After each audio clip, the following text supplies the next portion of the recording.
A thug video. Hello. So, I wanted to do a video. I quite like doing the rant. Usually I like to do like a witty, vaguely humorous rant. No, I'm not going to do that today. I'm just ranting.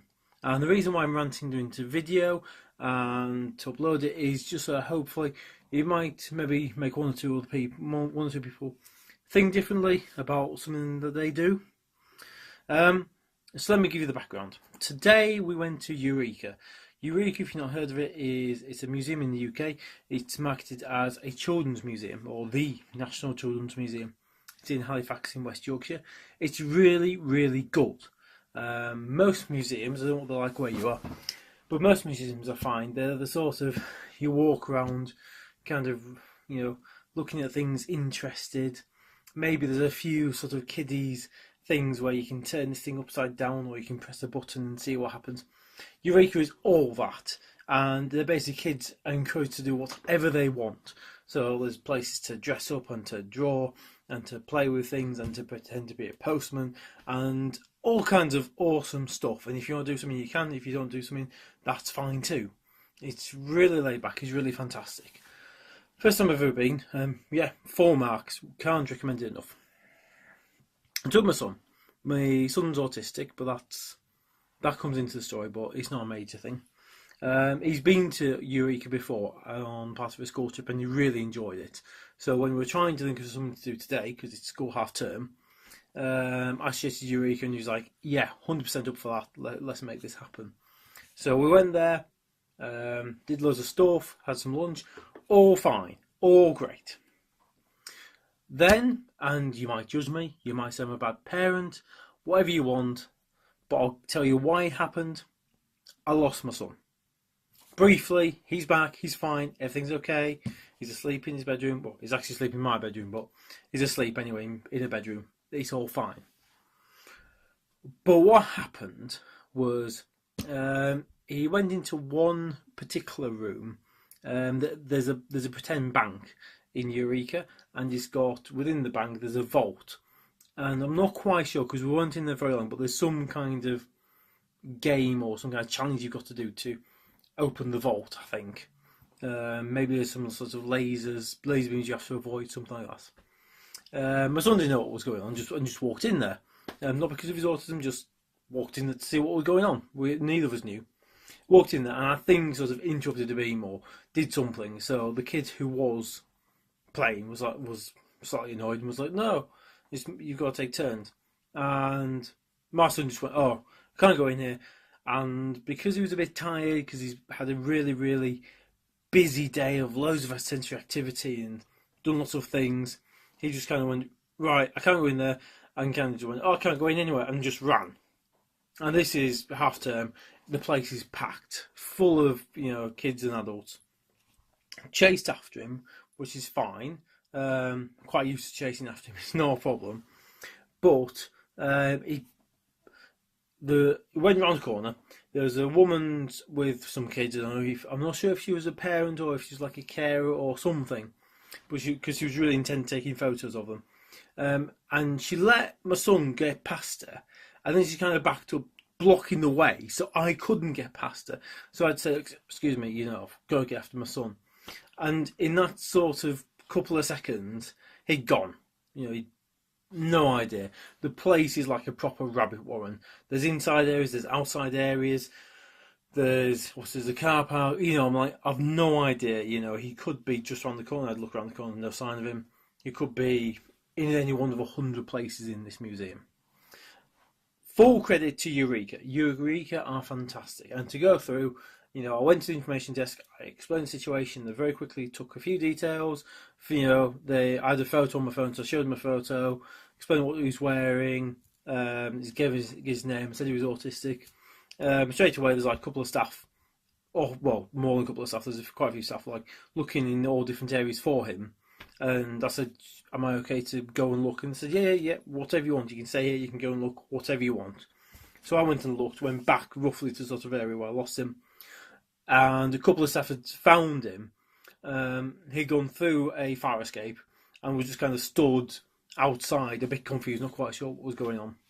I sort of ran through there and got him, and everything's fine. Got my son, Finished going around the museum.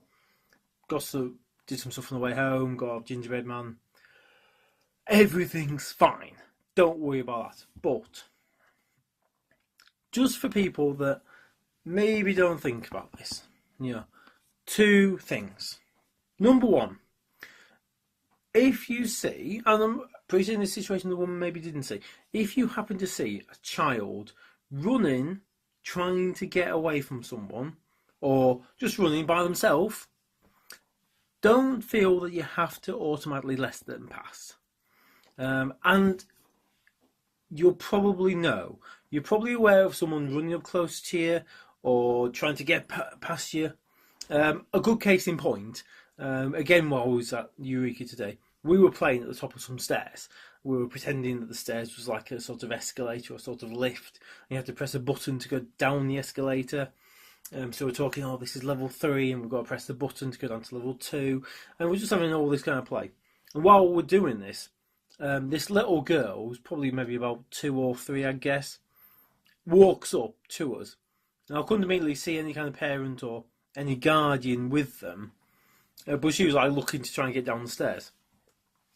And we just kind of blocked away, so she couldn't actually get anywhere past us. And sure enough, in like a few seconds later, this woman, who I assume is a mum, came and got her and took her off somewhere. So if you see a child just running by themselves, little kids, and not really, you don't think they've really got like a particular destination in mind or something, you don't have to just let them pass. You can just make it a little bit awkward for them. Maybe you're thinking, well, maybe they're trying to get away from, someone who's trying to abduct them or something. Well, if that's something you're worried about, then get the kid, ring the police, and just say to the person chasing after them, look, you might be the parent, you might be guardian, that might be fine, but I don't know. I'm going to ring the police, and it can all be sorted out. For the kids' safety, that's what I'm going to do. If that's what you want to do, then fine. I have no issue with that. I fully understand that. But, you don't have to automatically just, make way to let them run through, particularly in a place like that where there's going to be loads of kids running around and bound to be parents running after them. But that's one thing. But regardless of that, if you do let the kid through, number 2, don't necessarily block the way of the adult chasing them. And I've had this so many times, and this is the first time it's resulted in my son getting lost, albeit briefly, but this is the first time I've actually had him lost. But the number of times there's been like a group of people doing something, and I'm sort of running after my son, a couple of feet, maybe a foot away, and he kind of wiggles through 3 or 4 people because he's smaller than me, and everyone else just kind of blocks the way. They don't think, there's a kid running. I wonder if there's an adult running nearby. Or I wonder if someone's following them, like a parent. They just kind of, the kid runs away. Well, I've let one person through. I won't let anyone else pass me. And it's just so frustrating because, you don't want to just barge people out of the way. Excuse me, can I just get by you, fella? Cheers for that. And all it takes is those couple of seconds, particularly if your kid's autistic or got some kind of special educational need like that. All it takes is that, and they're in a dangerous situation. So, yeah, I don't really have anything else to add. It's just I've been really frustrated, and I've kind of always let it slip because it's never actually resulted in anything. But this time, because it resulted in my son getting lost, I was just like, I've got to do something about it. So, done the video. I hope you watch it. I hope you enjoy it for what it's worth. And yeah, thanks for watching. Bye.